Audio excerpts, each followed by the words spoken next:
Génesis, el capítulo 13. Génesis, el capítulo 13, y voy a leer el versículo 10. Resulta que aquí se relata la ocasión cuando los pastores de Abraham y los pastores de Lot se metieron en una pelea. Y por lo tanto Abraham y Lot decidieron que sería buena idea que cada uno se fuera por su lado. Encontramos en este versículo una descripción del valle a donde se encontraban esas ciudades de Sodoma y Gomorra, también conocidas. Dice allí en el versículo 10, y alzó Lot sus ojos y vio toda la llanura del Jordán, que toda ella era de riego, como el huerto de Jehová. Pregunta, ¿cuál es el huerto de Jehová? El huerto del Edén, exactamente. Dice que era como el huerto de Jehová, como la tierra de Egipto en la dirección de Zoar, que es un área muy fértil, antes que destruyese Jehová a Sodoma y a Gomorra. Esa región, según el versículo que acabamos de leer, era una región hermosa, lo que se conoce como el Valle del Jordán. Dice que era como el huerto de Jehová, era tierra de riego, es decir, que producía abundantes productos agrícolas, era fértil, en otras palabras, antes que destruyese Dios las ciudades. Pero nos dice en el versículo 13 que estas ciudades eran muy impías. Noten el versículo 13, mas los hombres de Sodoma eran malos y pecadores contra Jehová en gran manera. Hubiera sido fácil para Moisés escribir aquí que los hombres de Sodoma eran malos. Pero no solamente dice que eran malos, sino que eran pecadores. Bueno, está bien, malos y pecadores, pero quiere enfatizar que eran en gran manera. Es decir, este es un lenguaje superlativo. Las ciudades eran supremamente inicuas. Es lo que quiere decir Moisés cuando escribe lo que encontramos en este versículo. Ahora, no voy a dedicar mucho tiempo para hablar de la maldad que había en las ciudades. Había 3 pecados especiales que caracterizaban a las ciudades, y los voy a mencionar nada más de paso. En primer lugar, esas ciudades se destacaban por su perversidad sexual. Se practicaban en las ciudades toda clase de aberraciones sexuales. Nuestra palabra sodomía, sodomizar, viene de Sodoma.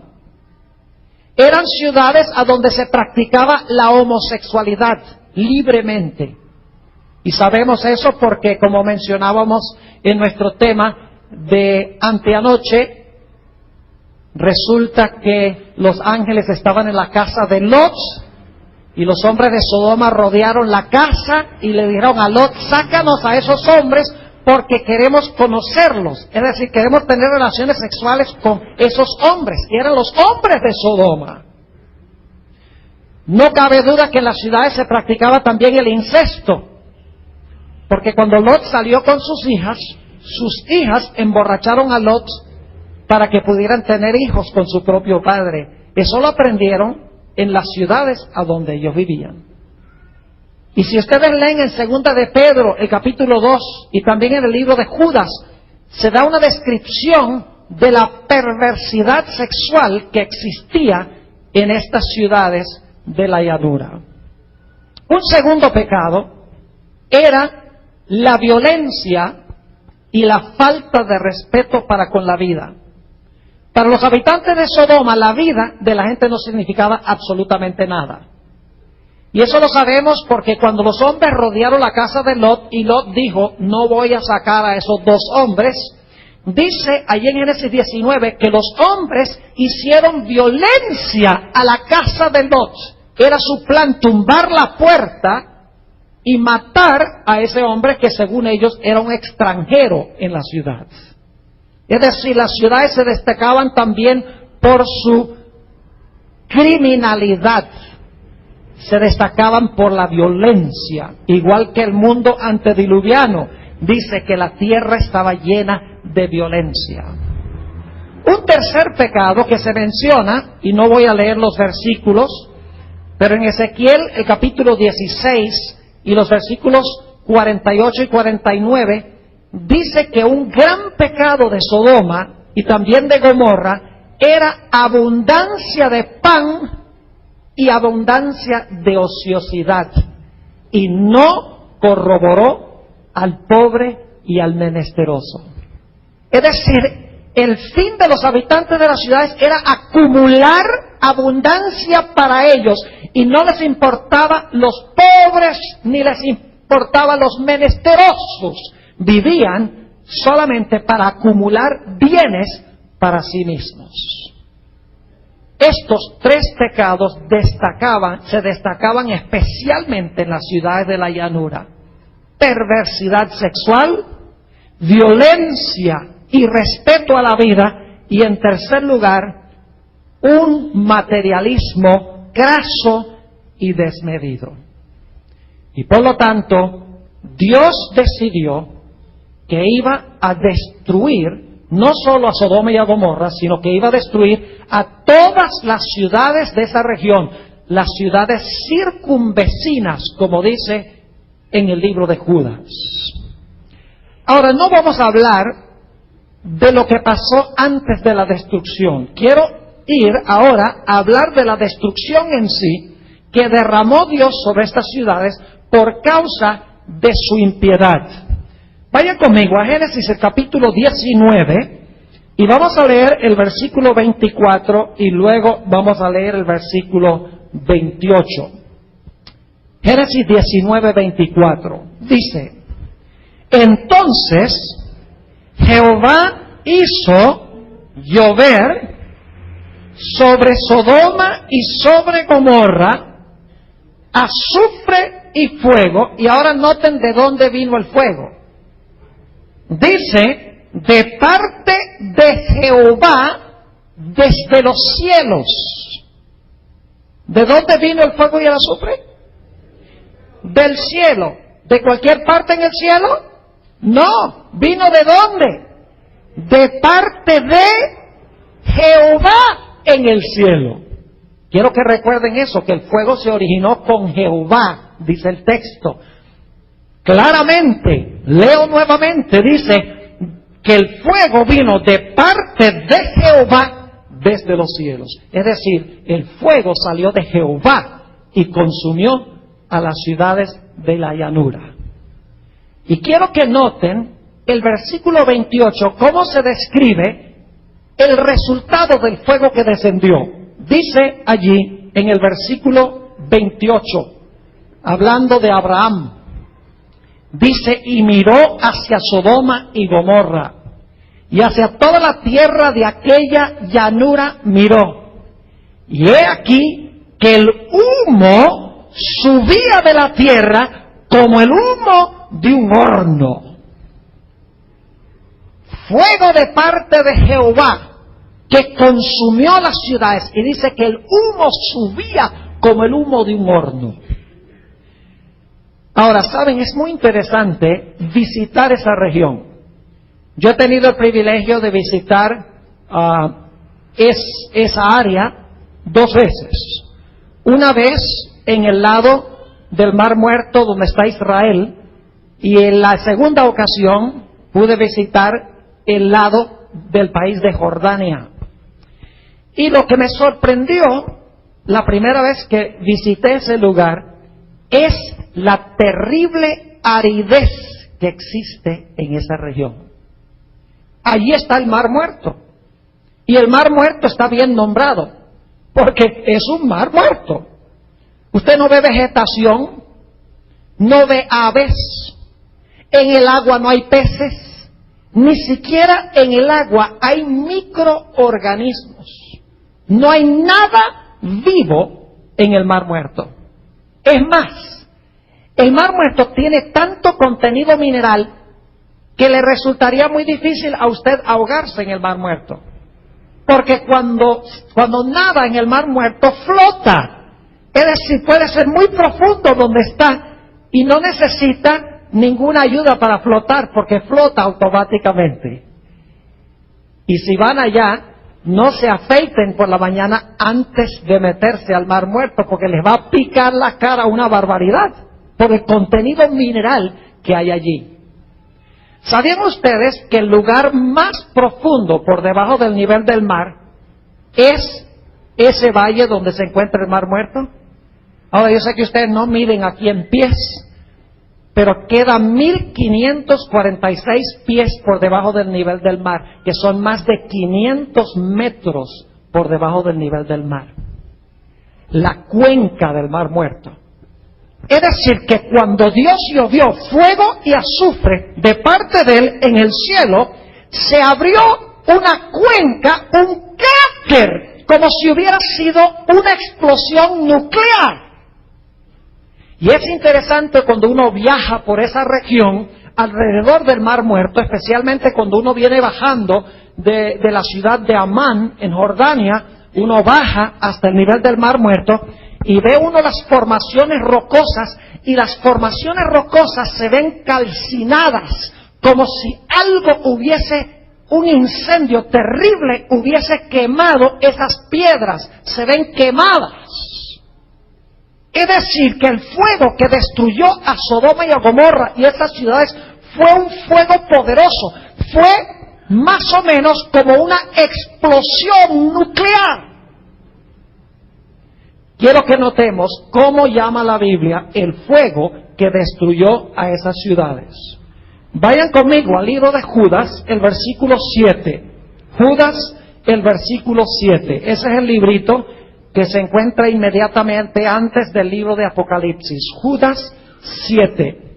Dice allí, hablando de Sodoma y Gomorra y las ciudades vecinas, lo siguiente: como Sodoma y Gomorra y las ciudades vecinas, las cuales de la misma manera que aquellos habiendo fornicado, fíjense la idea de fornicación, aberración sexual, dice, habiendo fornicado, he ido en pos de vicios contra naturaleza. Ahí está hablando de la homosexualidad, que es un hábito antinatural.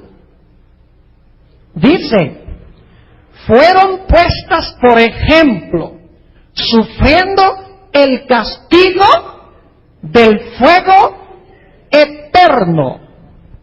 ¿Qué clase de fuego destruyó Sodoma y a Gomorra? La Biblia dice que el fuego que destruyó a Sodoma y Gomorra fue fuego eterno. Lo dice la Biblia, no lo digo yo. De nuevo, la última parte del versículo dice, habiendo fornicado e ido en pos de vicios contra la naturaleza, fueron puestas, por ejemplo, sufriendo el castigo del fuego eterno. Fueron destruidas con fuego eterno. Pero ahora tenemos un problema. Vayan conmigo a 2 de Pedro, el capítulo 2, y vamos a leer el versículo 6. 2 de San Pedro, el capítulo 2 y el versículo 6. Está hablando aquí también de las ciudades de Sodoma y Gomorra. Dice lo siguiente: y si condenó por destrucción a las ciudades de Sodoma y de Gomorra, reduciéndolas a,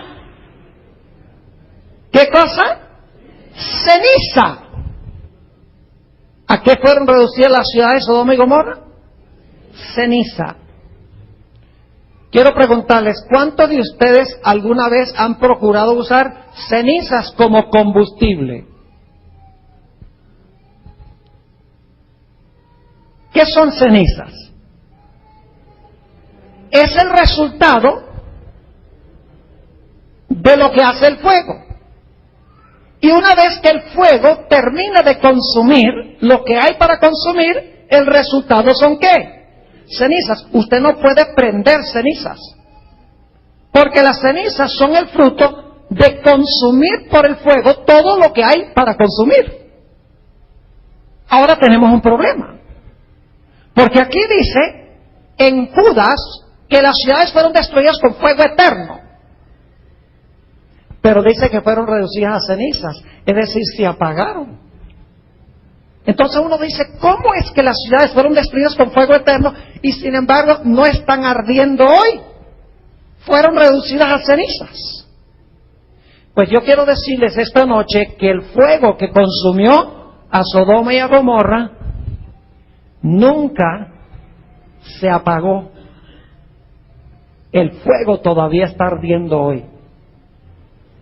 Y usted dice, Pastor Bor, se está contradiciendo, porque usted acaba de decir que las ciudades fueron reducidas a cenizas y se apagaron. Y es verdad, las ciudades fueron reducidas a cenizas y se apagaron, pero el fuego que las quemó no se apagó.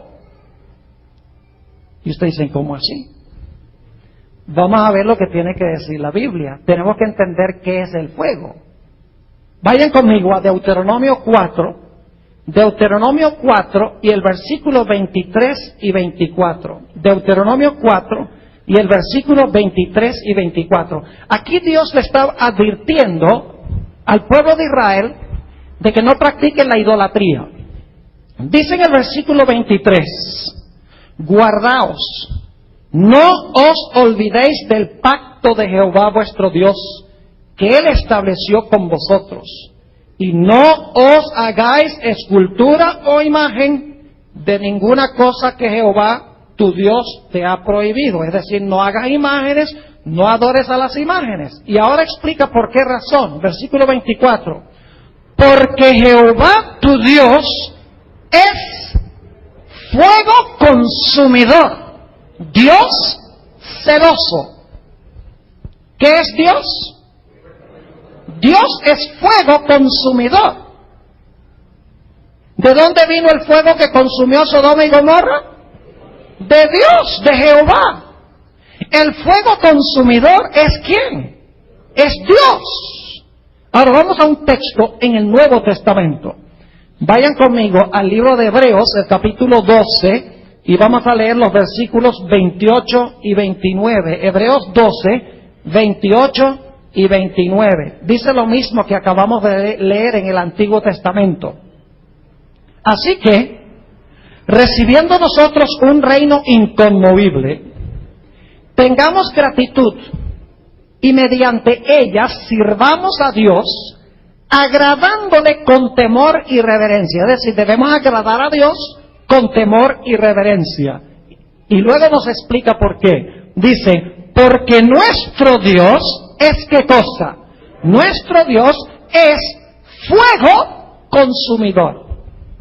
Entonces, ¿quién es el fuego? Dios es el fuego consumidor, según estos dos versículos. Ahora yo pregunto, ¿por cuánto tiempo ha sido Dios fuego consumidor? ¿Solo desde que destruyó Sodoma y Gomorra es fuego consumidor? ¿O será que Dios por la eternidad ha sido fuego consumidor? ¿Les parece que Dios siempre ha sido fuego consumidor? Claro que sí, porque Dios es eterno. Ahora, si Dios es eterno y Dios es un fuego consumidor, entonces el fuego debe ser ¿qué? Eterno.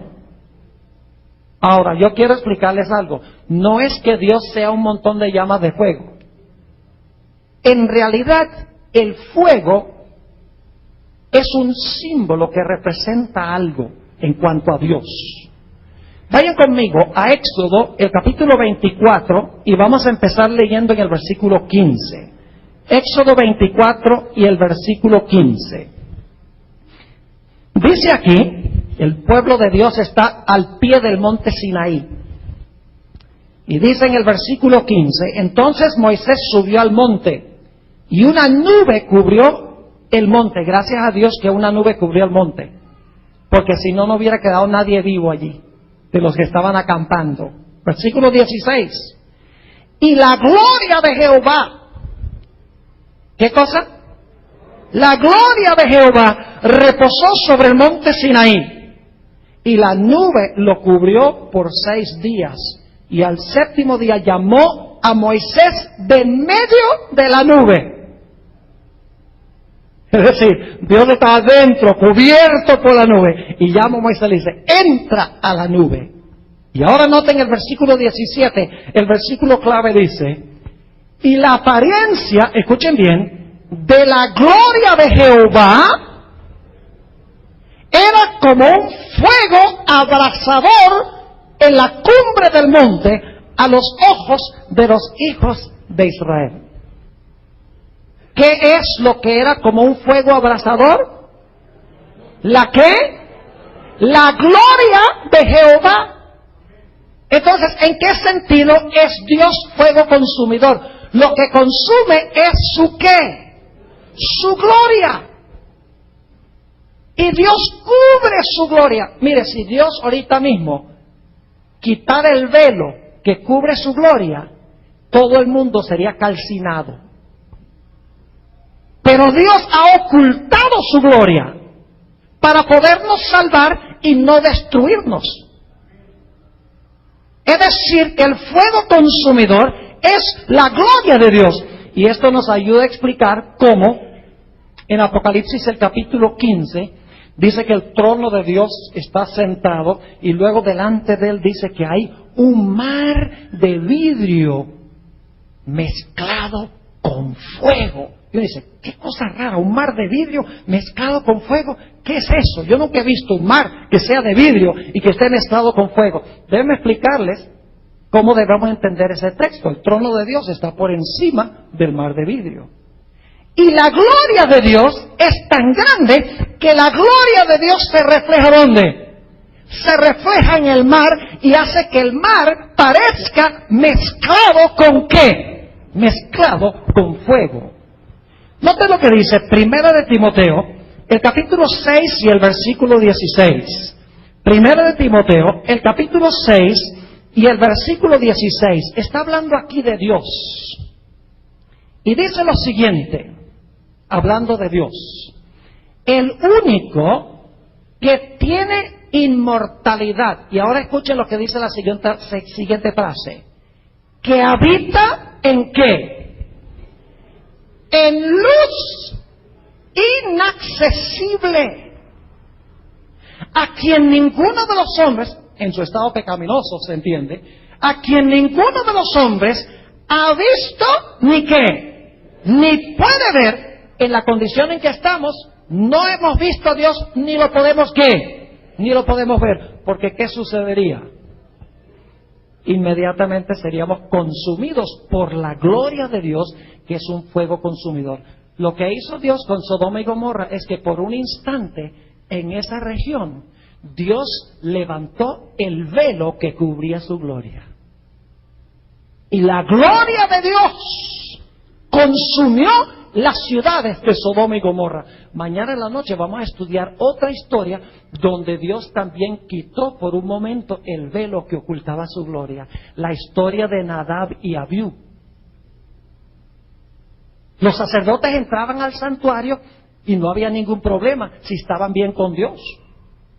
Pero con Nadab y Abiú desobedecieron a Dios metiendo fuego extraño y dice que de Dios salió ¿qué cosa?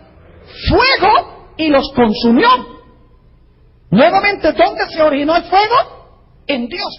Dios quitó la nube o el velo que ocultaba su gloria e inmediatamente quedaron destruidos. Es decir, el fuego es eterno porque el fuego es el producto de la gloria de Dios y la gloria de Dios es eterna. Dios siempre ha tenido su gloria. ¿Me están entendiendo lo que estoy diciendo? Ahora, las ciudades de Sodoma y Gomorra se apagaron, pero no el fuego que las quemó. Los resultados del fuego fueron eternos, porque las ciudades quedaron destruidas de una vez por todas, pero el fuego que las consumió sigue ardiendo. ¿Por qué razón? Porque Dios es ese fuego consumidor. ¿Están entendiendo? Ahora podemos comprender por qué razón la Biblia dice, que los impíos serán echados al fuego eterno. ¿Y saben lo que dicen muchas personas que leen la Biblia sin cuidado? Dicen, ve, ahí dice que los malos se van a quemar eternamente. Eso no es lo que dice la Biblia. La Biblia dice que el fuego es eterno, pero no dice que los impíos son eternos. ¿Me están entendiendo? ¿Se apagaron Sodoma y Gomorra? Sí. ¿Fueron quemados con fuego eterno? Sí. ¿El fuego aún arde hoy? Sí, porque es la gloria de Dios. Lo mismo sucede cuando los impíos sean echados en el fuego eterno. Ellos van a ser reducidos ¿a qué? A cenizas. Pero el fuego que los destruyó seguirá ardiendo, porque el fuego es la gloria de Dios. Y la gloria de Dios es eterna. Ahora vamos a leer un par de versículos de la Biblia que hablan sobre lo que va a pasar con los impíos. Noten Malaquías, el capítulo 4. Malaquías, el capítulo 4, el último libro del Antiguo Testamento, y vamos a leer los versículos 1 hasta el versículo 3. Malaquías 4, y vamos a leer los versículos 1 al 3. Dice allí, porque he aquí, viene el día ardiente como un horno, y todos los soberbios y todos los que hacen maldad serán estopa. ¿Sabe lo que es estopa?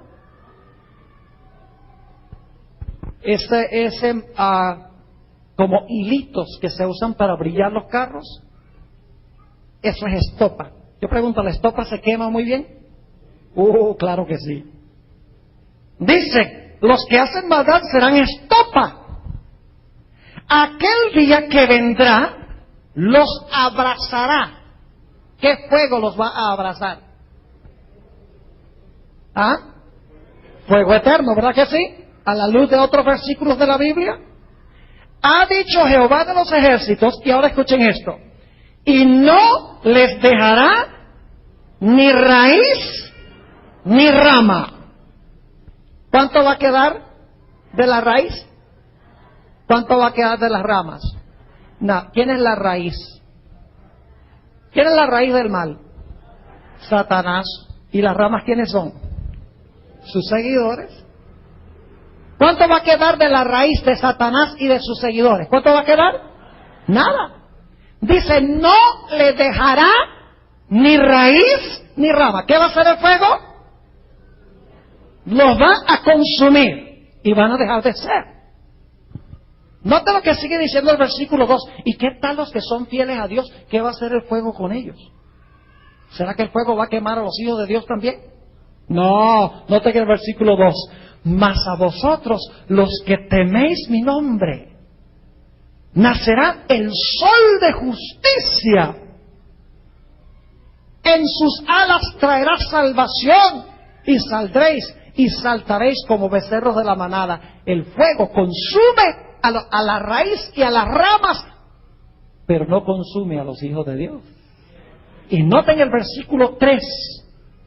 Dice, hollaréis a los malos, los cuales serán ¿qué? Ceniza bajo las plantas de vuestros pies. En el día en que yo actúe, ha dicho Jehová de los ejércitos. ¿Qué va a pasar con los impíos? ¿Se van a tornar qué? Cenizas. O sea, van a seguir ardiendo para siempre. Los impíos nunca se van a apagar. La Biblia dice que se van a apagar porque dice que serán reducidos a cenizas. No quedará ni raíz ni rama. Lo que no se apaga es ¿qué cosa? El fuego que los quemó. ¿Está comprendiendo lo que estoy diciendo?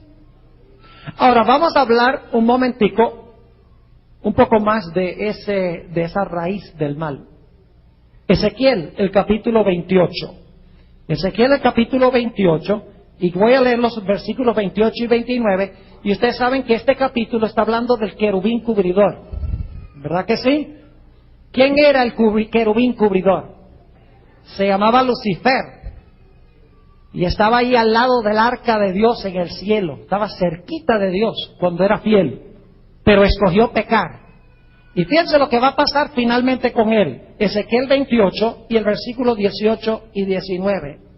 Dice: con la multitud de tus maldades y con la iniquidad de tus contrataciones profanaste tu santuario. Yo pues saqué fuego de en medio de ti, el cual te consumió. Y te puse ¿en qué? En ceniza sobre la tierra a los ojos de todos los que te miran. Todos los que te conocieron de entre los pueblos se maravillarán sobre ti. Espanto serás y para siempre seguirás existiendo. ¿Qué dice el texto? Dice, espanto serás y para siempre dejarás de ser. ¿Qué significa dejar de ser? ¿Ser o no ser? Esa es la pregunta. Ser significa que ¿qué? Vivo. Y no ser significa que ya no existo. Eso es lo que quiere decir el idioma. Entonces, ¿qué va a pasar con Satanás? ¿Va a ser reducido a cenizas y finalmente se va a apagar, sí o no? Claro que se va a apagar. Y luego, para siempre, ¿qué? Dejará de ser. ¿Va a pasar lo mismo con los impíos? Claro que sí. Y después de eso, ¿Dios va a continuar siendo el fuego consumidor? ¿Dios todavía va a ser fuego consumidor? ¿Dios todavía va a tener su gloria? Claro que sí. Es decir, el fuego que consumió Sodoma y Gomorra nunca se apagó. Porque el fuego era la gloria de Dios. Lo que se apagaron fueron las ciudades. Ahora quiero compartir con ustedes algo que es de gran importancia. La mayoría de las iglesias hoy en día enseñan que Dios va a echar a los impíos en las llamas del infierno y que se van a retorcer y van a sufrir allí en el fuego por los siglos sin fin, por la eternidad, y nunca se van a apagar. Eso es lo que enseña la mayoría de las iglesias.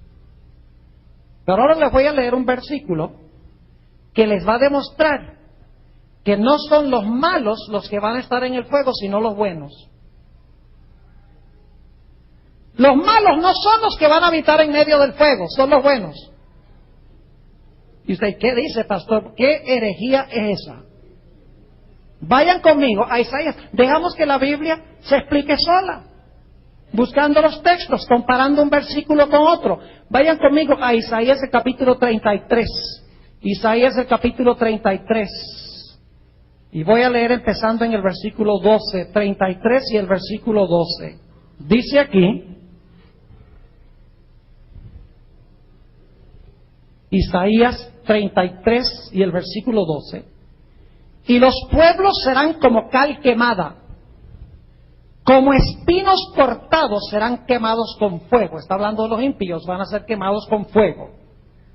Oíd los que estáis lejos lo que he hecho, y vosotros los que estáis cerca, conoced mi poder.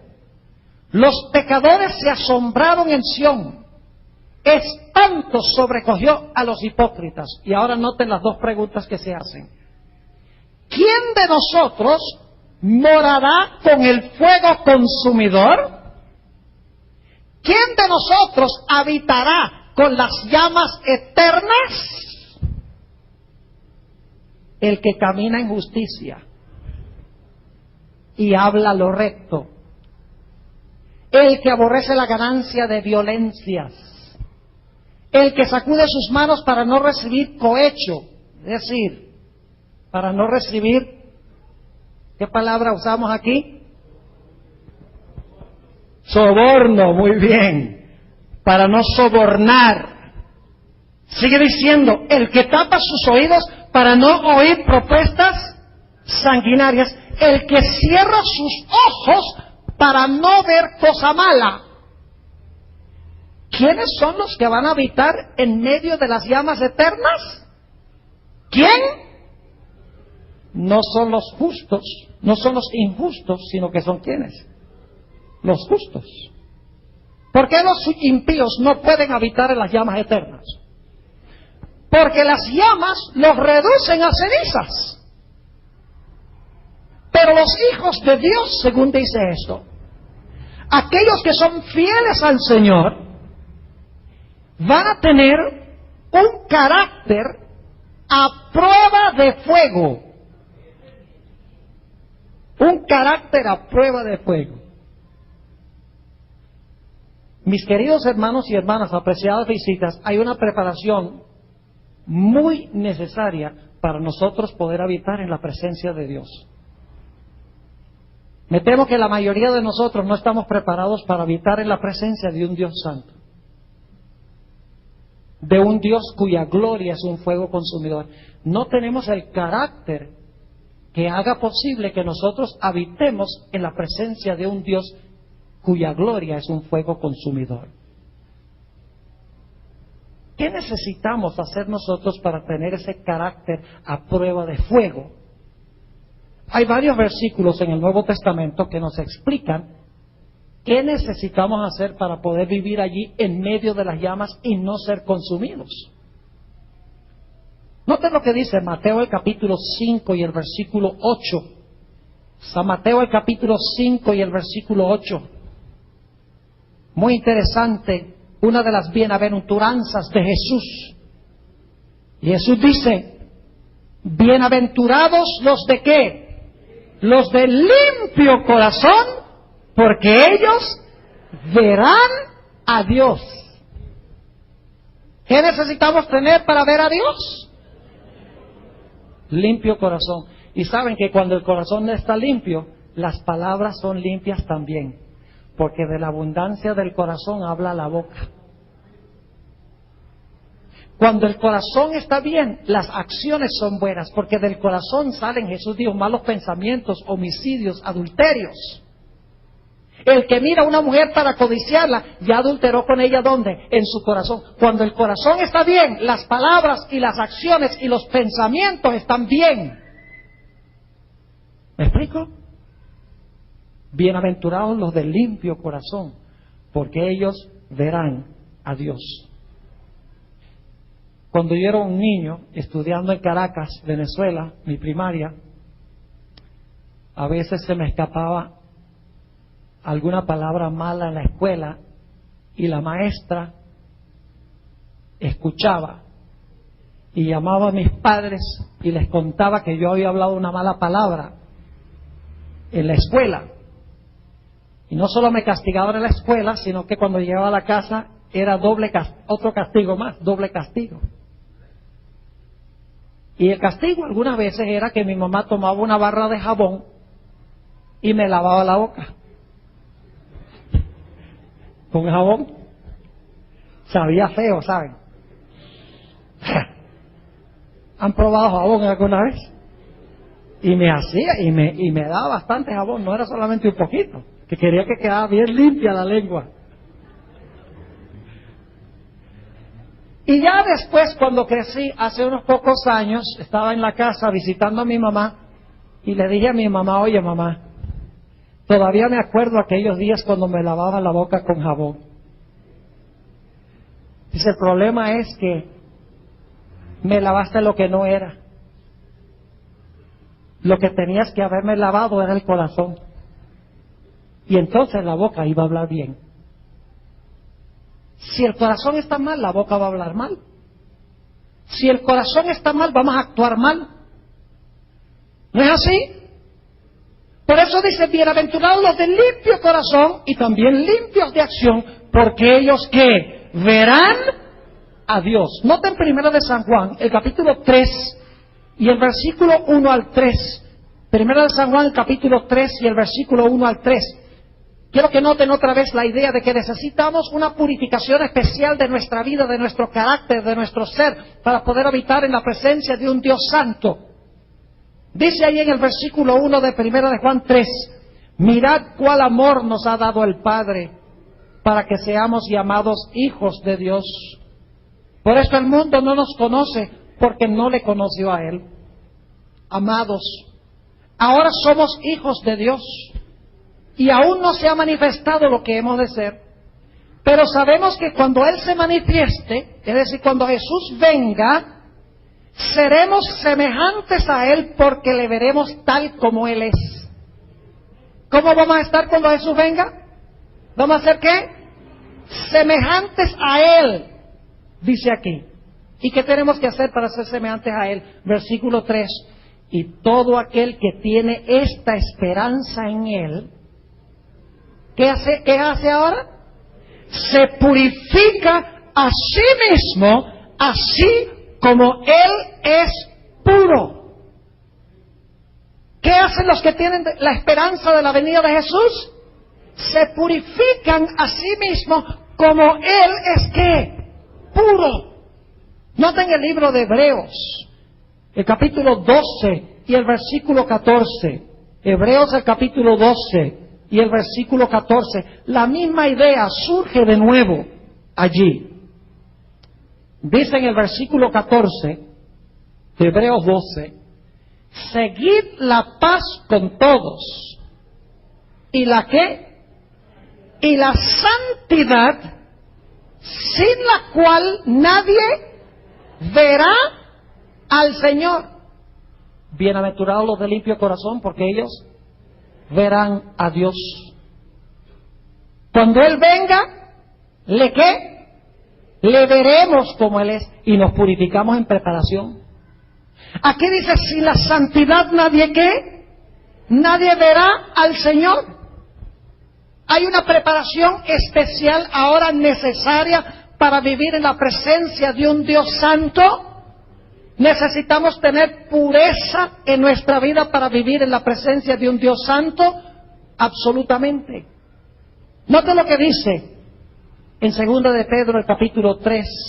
Segunda de San Pedro el capítulo 3 y el versículo 10.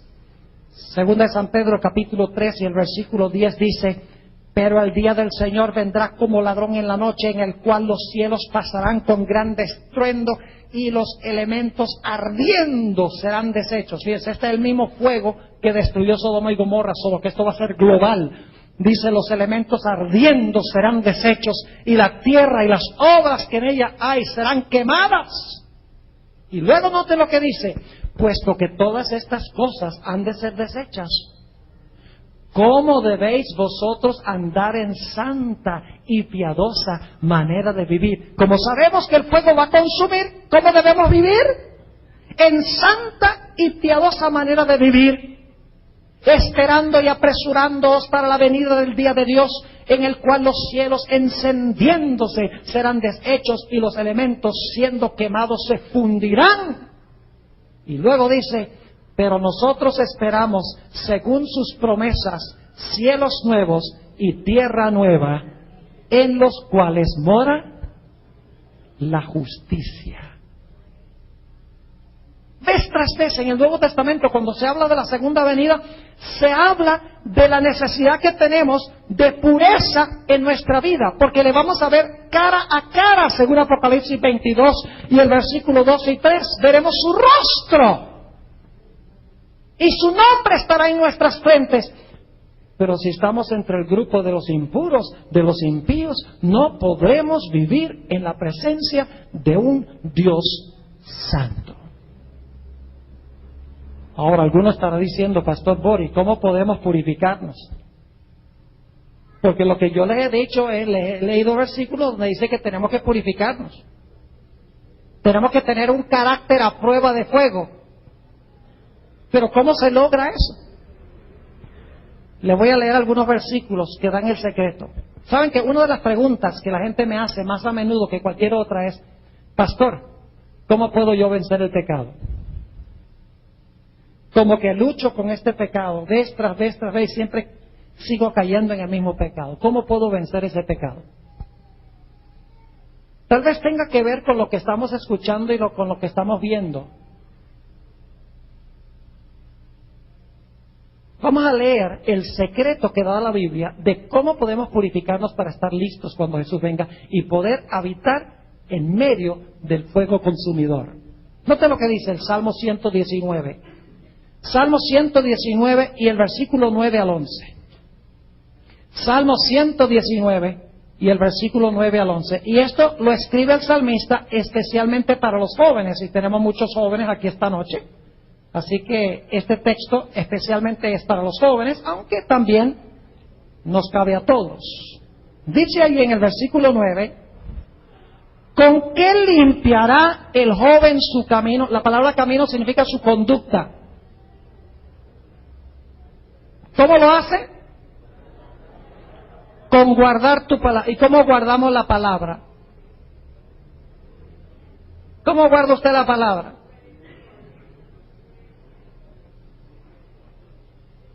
¿Tiene que leerla para guardarla? ¿Tiene que escucharla para guardarla? Claro que sí. ¿Con qué limpiará el joven su camino? Con guardar tu palabra. Con todo mi corazón te he buscado, no me dejes desviarme de tus mandamientos. Y ahora escuchen el versículo 11. En mi corazón he guardado tus dichos para no pecar contra ti. ¿Cuál es el secreto para no pecar contra Dios? ¿Guardar qué cosa? Su palabra y sus dichos, ¿dónde? En el corazón. Porque cuando lo guardamos en el corazón, la palabra de Dios expulsa del corazón todo lo que es malo. ¿Saben cuál es el problema? El problema es que nosotros estamos llenando nuestra mente, estamos llenando el corazón de mucha televisión, de muchas telenovelas. Estamos llenando nuestro corazón de mucha música mundana. Estamos llenando nuestro corazón de cosas que contaminan el corazón en lugar de limpiar el corazón. ¿Es así o no es así? Claro, en esta iglesia no. Esta es la excepción a la regla. Mire, si usted mete basura en un tarro de basura, ¿qué va a sacar el camión cuando venga a recoger la basura? Basura.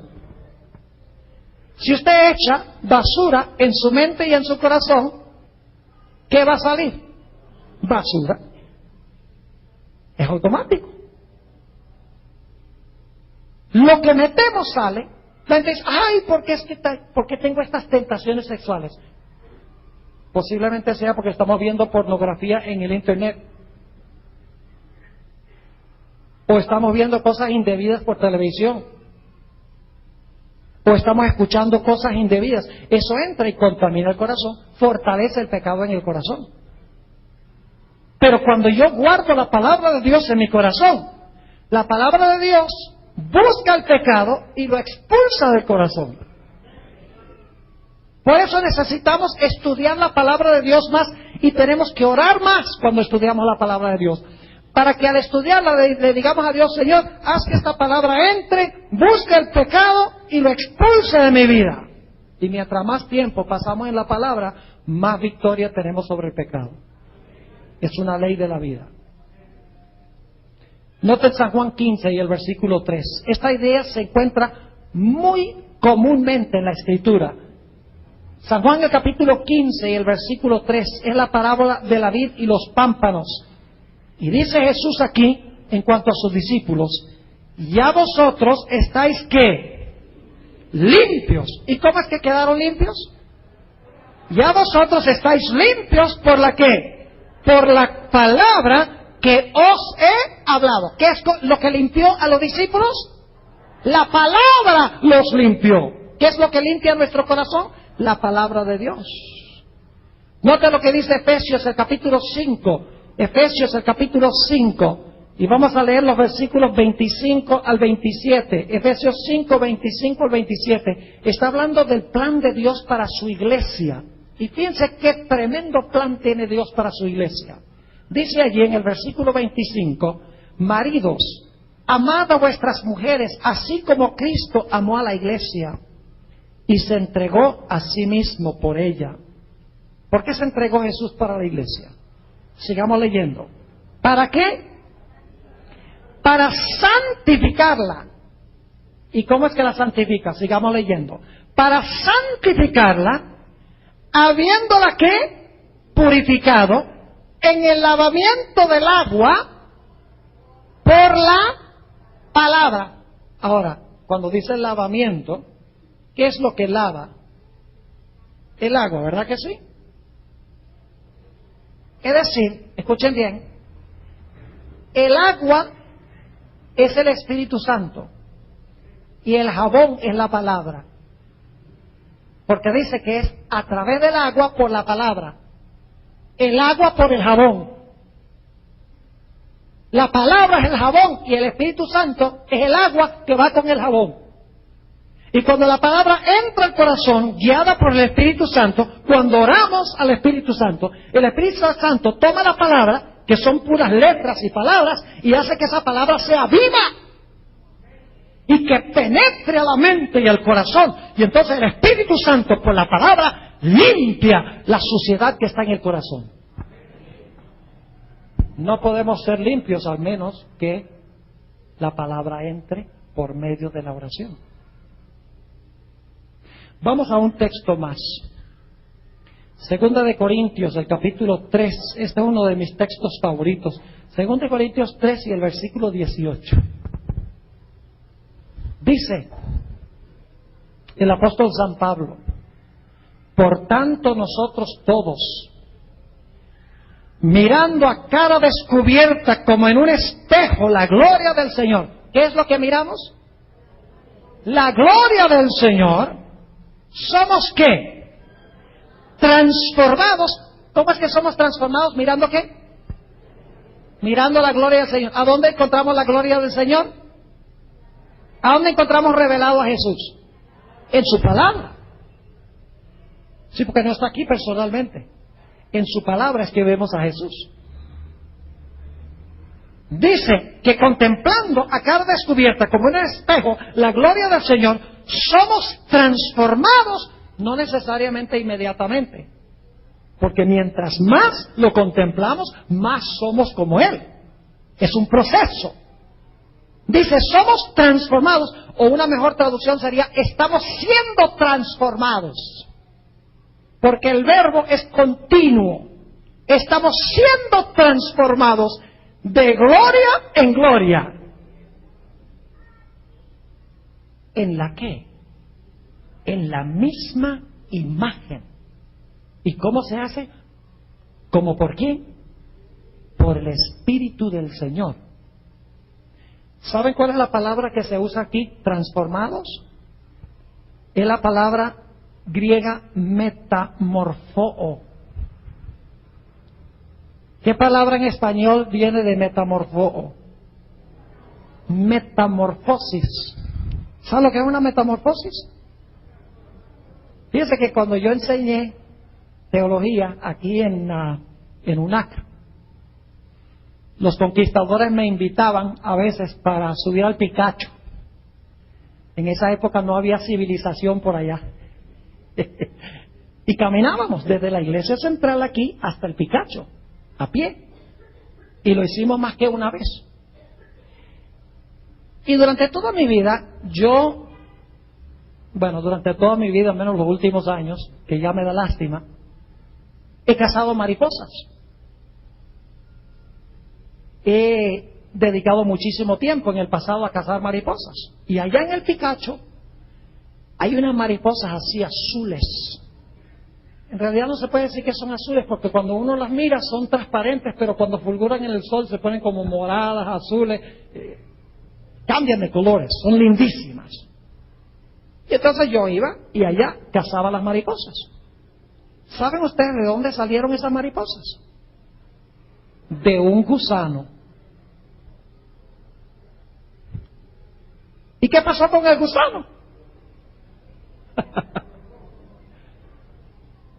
Es uno de los milagros de la naturaleza. Uno ve ese gusano ahí en una hoja y luego el gusano va y se pega a la pared o se pega a un árbol y empieza a tejer una crisálida o un capullo y se encierra. Y fíjense qué interesante, que se encierra en el capullo o la crisálida y la crisálida toma el mismo color del lugar a donde se encuentra el capullo. El camuflaje es perfecto, porque no tienen protección. Los pájaros les encanta comer eso.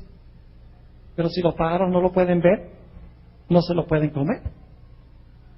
Y luego, después de unos días, la crisálida empieza a moverse violentamente y de la crisálida no sale un gusano. ¿Qué sale? Una mariposa. Y uno dice, ¿cómo es esto? Entró un gusano y salió una mariposa. Eso es metamorfosis.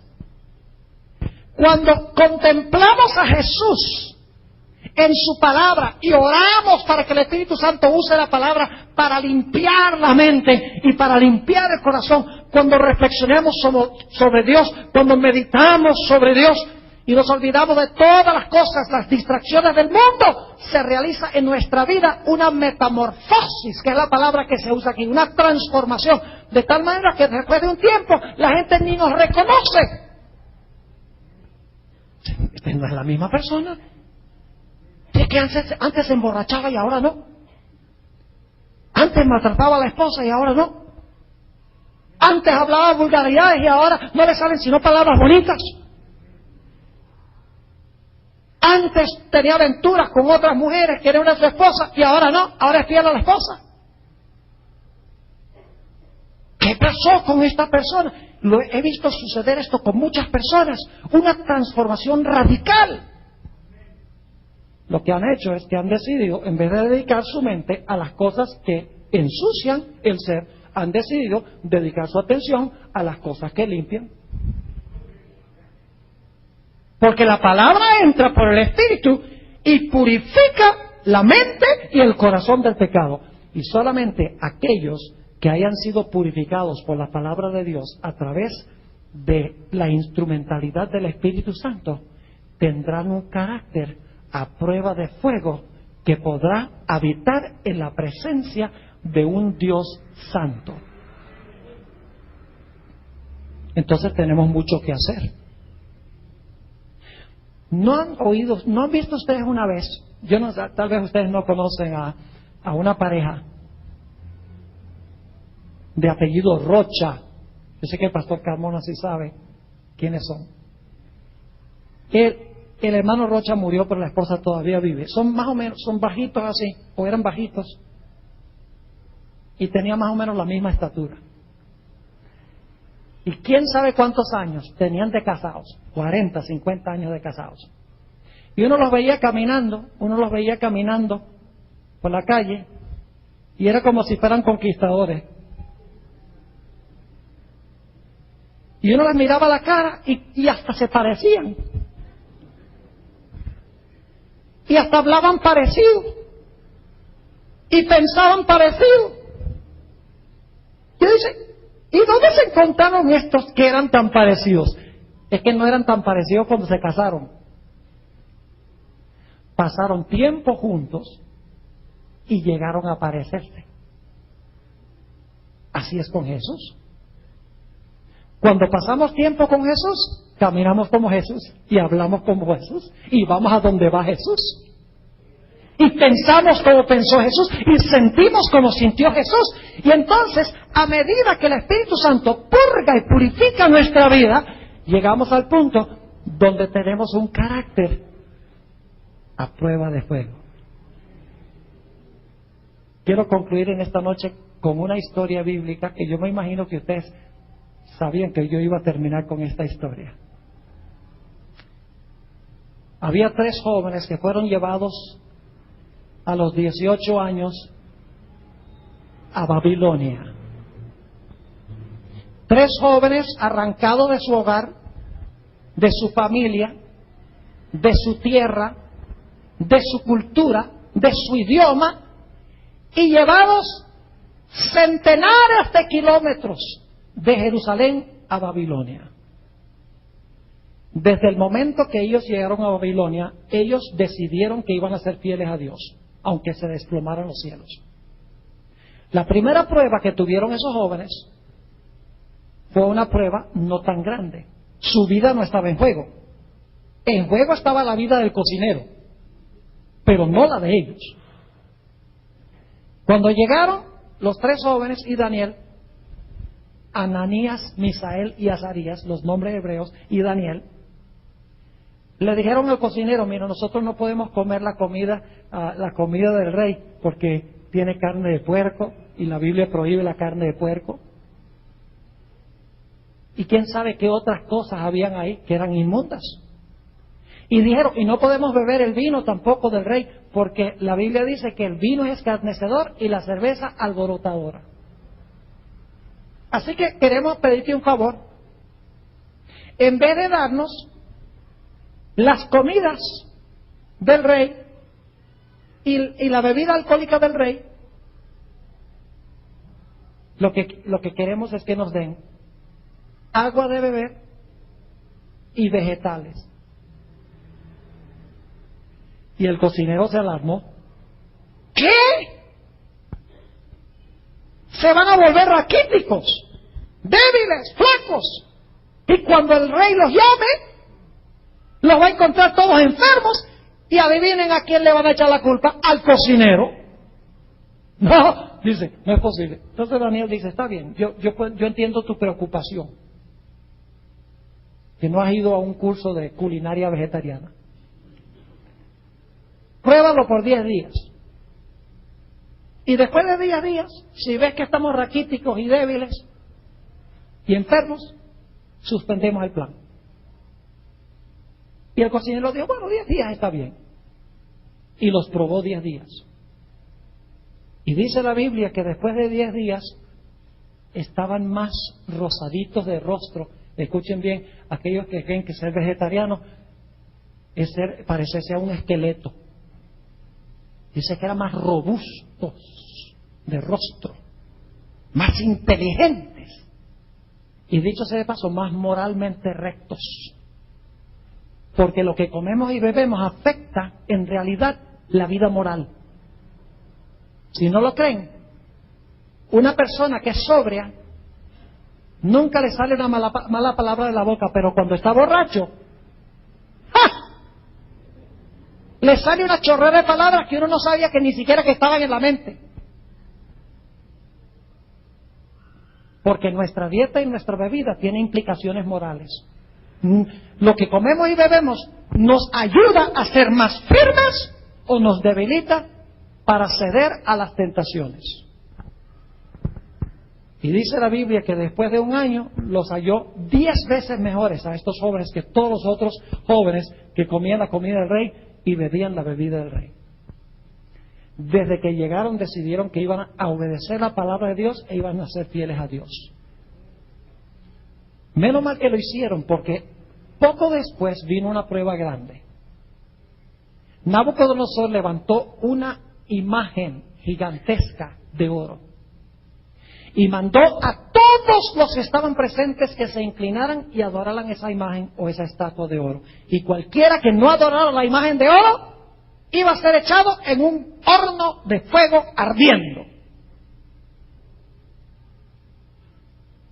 Cuando sonaron los instrumentos musicales, todos los que estaban allí, que eran muchos, probablemente eran miles que estaban allí, se arrodillaron ante la imagen, pero los tres jóvenes se quedaron parados. ¿Tenían altos valores morales los muchachos? ¿Por qué razón? Porque habían escogido ser fieles a Dios en las cosas pequeñas. Y el rey Nabucodonosor los mandó a llamar, le dijo: ¿qué es esto que yo oigo que ustedes no se arrodillaron ante la imagen? Ellos dijeron: es verdad, oh rey, no nos arrodillamos porque nosotros no servimos a los dioses de Babilonia, somos fieles al Dios del cielo. Y el rey le dice: ¿ustedes no ven el horno ahí? Si ustedes no se arrodillan cuando oyen los instrumentos musicales, allá van a parar. ¿Y qué Dios los va a librar de mis manos? Y los tres jóvenes dicen: rey, no tenemos que responderte en esta cosa, no tenemos que pensarlo, ya está decidido. Nuestro Dios, a quien nosotros servimos, nos puede librar del horno de fuego, y si escogen no librarnos, igual no vamos a arrodillarnos y no vamos a servir tus dioses. Yo pregunto, ¿tenían absoluta lealtad a Dios? ¿Aún al punto de estar dispuestos a entregar sus vidas? Sí, Señor. Eso es lo que significa tener un carácter a prueba de fuego. Significa tener lealtad absoluta a Dios, que nos lleva a obedecerle sin reservas.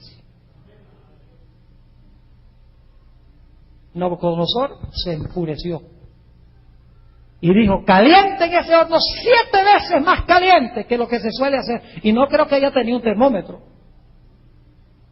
Lo que quiere decir el número 7 es que Nabucodonosor dice: calienten esa cosa completa y totalmente. Indicado por el número 7 significa totalidad. Es decir, caliéntenlo hasta que no lo puedan calentar más de ahí. Y lo calentaron.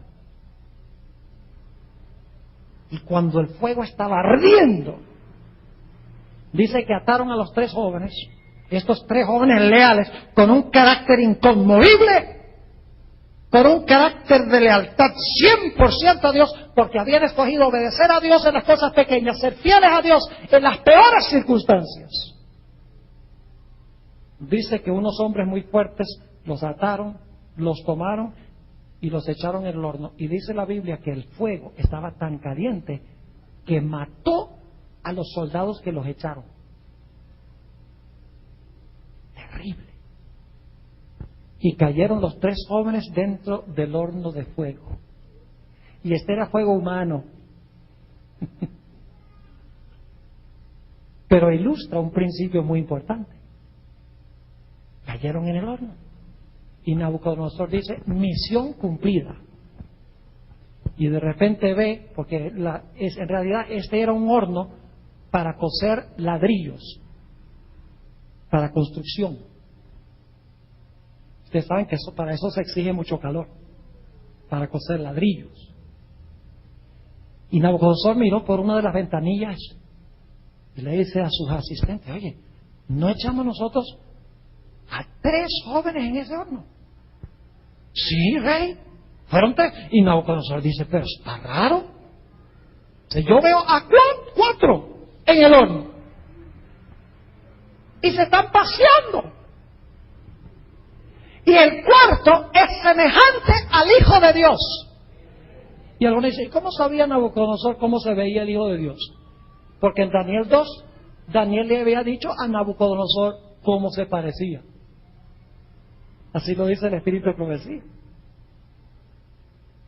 Y Nabucodonosor, alarmado, dice: Sadrach, Mesach y Abednego, salgan del horno. Y salieron del horno. Y fíjense, cuando Dios libra, libra de verdad. Dice la Biblia que lo único que se había quemado eran las sogas. Dice que no se había quemado ni un solo pelo de la cabeza. Ni siquiera dice allí que olían a humo. Estaban enteritos. Y este fue uno de los pasos que llevó finalmente a la conversión de Nabucodonosor. No se convirtió ahí, se convirtió en el capítulo 4, pero ya esto lo llevó en camino a la conversión. Yo pregunto, ¿esos 3 jóvenes tenían un carácter a prueba de fuego? Sí. ¿Quién los protegió del fuego? ¡Jesús! Así va a pasar con los hijos de Dios al final de la historia, cuando se levante la imagen de la bestia. Porque Nabucodonosor por un tiempo se comportó como bestia. Dios lo mandó a ser vegetariano por 7 años. Comió hierba, dice la Biblia. Es decir, Nabucodonosor, que se comportó como bestia, levantó una imagen, mandó que todos adoraran la imagen que había levantado, y el que no adorara la imagen sea muerto. Yo pregunto, ¿Apocalipsis 13 presenta un panorama global semejante a ese? Claro que sí. Dice que la bestia levantará su imagen, mandará que todos adoren la imagen de la bestia, y los que no adoren la imagen de la bestia sean ¿qué? Muertos. Pero yo pregunto, al final de la historia va a haber un pueblo que refleja las características de estos 3 jóvenes. Sí, Señor. Van a tener lealtad absoluta y completa y sin reservas a Dios. Y eso no se forma por accidente. se forma por una consagración diaria a Dios, llenando nuestra mente de cosas buenas, viniendo a la iglesia, escuchando sermones buenos, leyendo libros buenos, leyendo la palabra de Dios, escuchando música buena, cristiana. Es decir, llenando nuestra mente de lo que nos hace más como Jesús. Y cuando venga esa prueba, mis hermanos y hermanas, apreciadas visitas, no habrá nada en este vasto mundo que pueda sacudir la fe del pueblo de Dios.